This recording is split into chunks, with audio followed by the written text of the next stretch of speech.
Все, в эфире. Угу. Вратарь готов?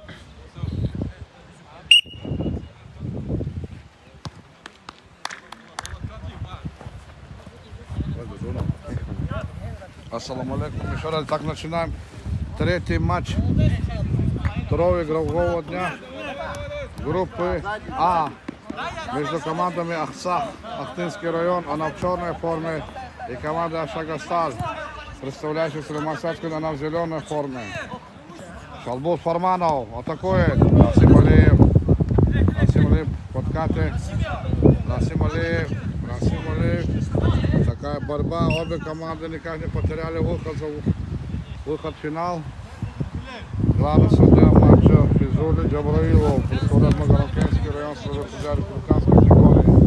Помогает Руслан Фремов, судья районной категории, Сулейман-Садский район. Алиев.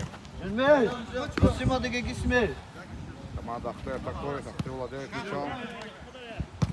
После первого тура, после первого игрового дня, с одной игры Ахты имеет 0 очков.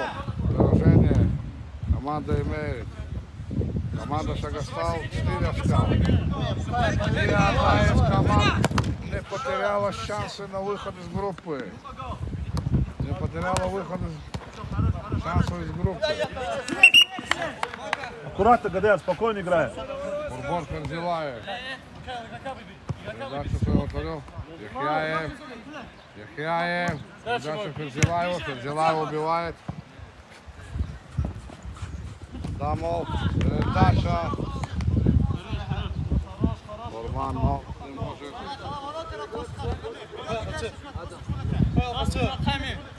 Команда Ахты владеет мячом. Передача вперед. Передача вперед. Убивает аут. Не спеши, колодцы.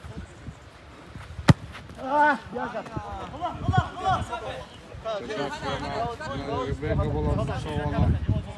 Очень настроена команда Шагасталь. Любая ошибка. Расим Алиев.